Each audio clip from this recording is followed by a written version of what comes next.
नमस्कार, वंदे मातरम, जय हिंद। आज हम उपसर्ग के बारे में बात करेंगे कि उपसर्ग किसे कहते हैं। तो दो शब्द है, अगर हम इनका तुलनात्मक अध्ययन करेंगे तो अच्छी तरह से समझ में आएगा। पहला शब्द है उपसर्ग और दूसरा शब्द है प्रत्यय।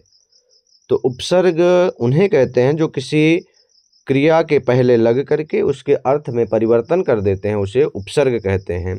जैसे प्रयोग शब्द है, योग शब्द है, उसमें परा उपसर्ग लग गया, प्रयोग। प्रयोग माने इस्तेमाल करना। उपयोग, संयोग, योग एक शब्द वो एक ही है, योग। उसके शब्द के पहले अनेकों उपसर्ग लग करके इस योग शब्द के अर्थ में परिवर्तन ला देते हैं। तो जो योग शब्द का अर्थ था जुड़ना, तो इसका संयोग माने जुड़ना। अब बी उपसर्ग लग गया, वियोग हो गया, वियोग माने अलग होना।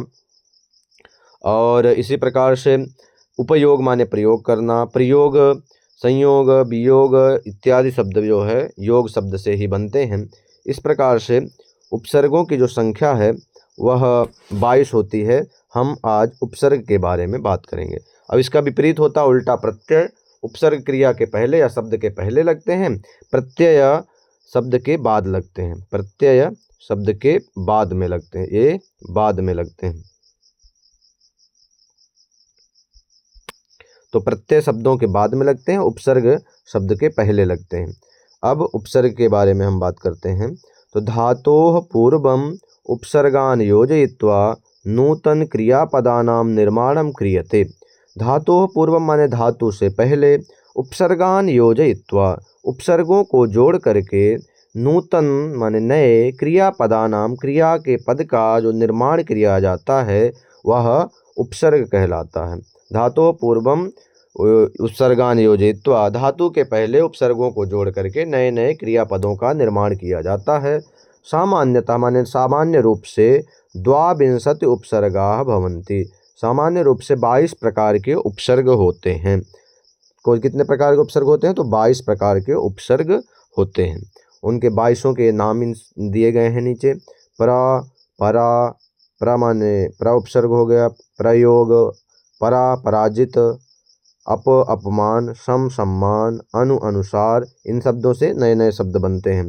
तो प्रा, परा, अप, सम, अनु, अव, निस, निर, दुस, दुर, बी, आंग, नी, अधि, अपि, अति, सु, उत, अभि, प्रति, परि, उप, एते प्रादयः। ये प्रा आदि जो है 22 प्रकार के उपसर्ग होते हैं। इनको प्रादि भी कहते हैं, प्रादयः। ये प्रा आदि 22 प्रकार के उपसर्ग माने जाते हैं।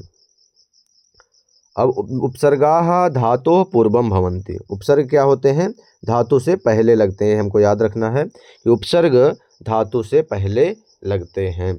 जैसे अब गच्छति शब्द है, गच्छति का अर्थ होता है जाता है। गच्छति का क्या अर्थ होता है? जाता है।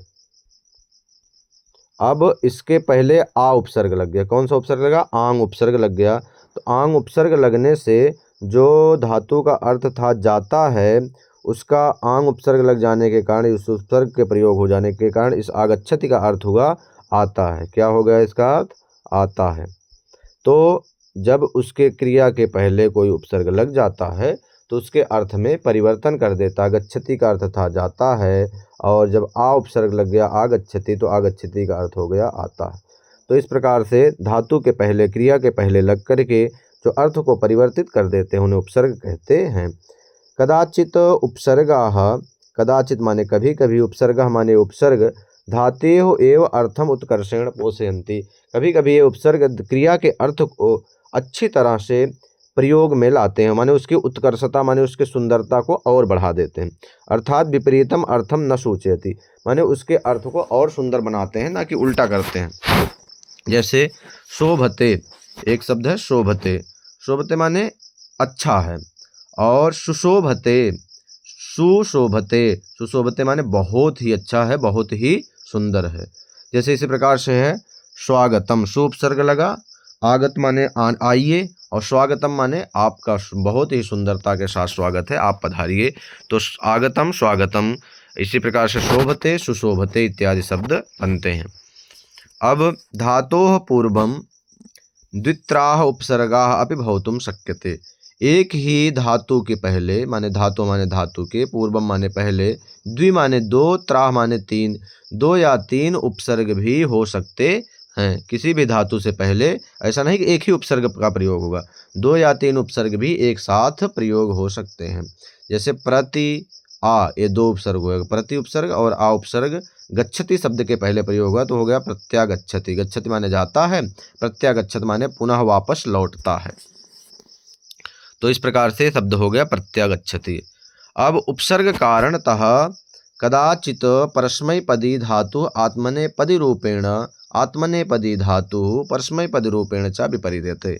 जैसे उपसर्ग के कारण से कदाचित माने कभी कभी परस्मैपदी की जो क्रिया है वो आत्मनेपदी के रूप में भी परिवर्तित हो जाती है। और आत्मनेपदी की जो धातु माने क्रिया है, धातु का क्या अर्थ होता है? क्रिया। तो क्रिया किसे कहते हैं? जिससे किसी काम का करना या होना पाया जाए उसे क्रिया कहते हैं। तो क्रिया के पहले जो लग करके उसके अर्थ को परिवर्तित करते हैं वो कभी कभी आत्मनेपदी में हो जाती है जो परस्मैपदी की धातु है, कभी कभी आत्मनेपदी की धातु भी परस्मैपदी में हो जाती है। जैसे बी उपसर्ग पूर्वक जयति धातु है, तो ये जयति परस्मैपदी की धातु थी। कौन थी? जयति परस्मैपदी की थी, लेकिन जब बी उपसर्ग लग गया तो ये विजयते बन गया, तो ये हो गई हमारी आत्मनेपदी। विजयते किसका हो गया? आत्मनेपदी का।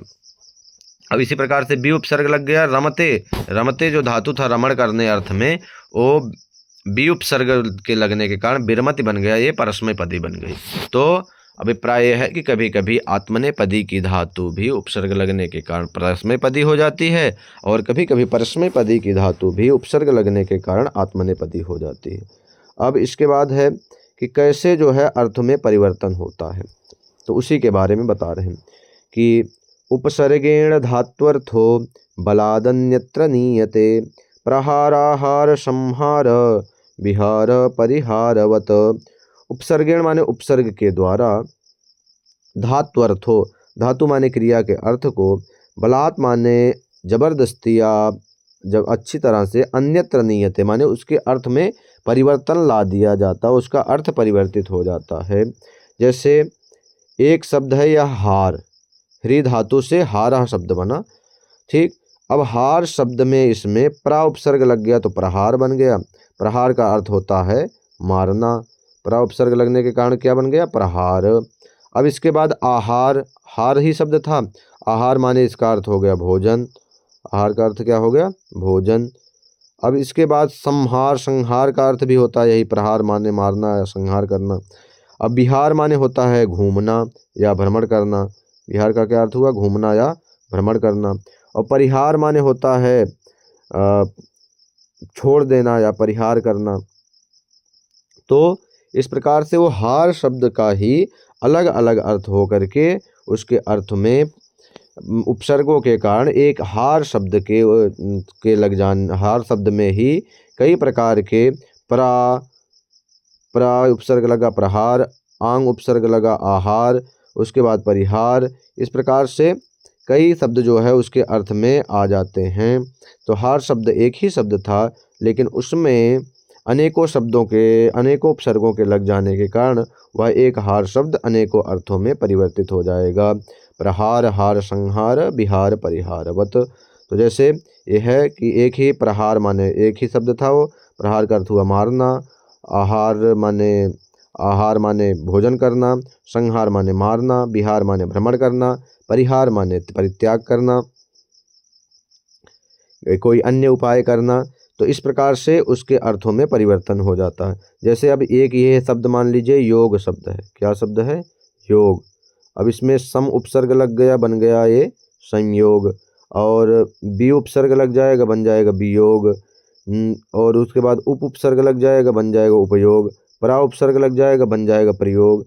तो एक ही शब्द था, उसमें अनेकों उपसर्ग लग करके उसके शब्द को भी बनाते हैं और उस शब्द के अर्थ में भी परिवर्तन करते हैं। आज हम लोगों ने पढ़ा उपसर्ग, अब आगे कल की वीडियो में हम पढ़ेंगे प्रत्यय। आज यहीं तक। अगर वीडियो अच्छी लगी हो तो कृपया लाइक, शेयर और सब्सक्राइब करें। बहुत बहुत धन्यवाद।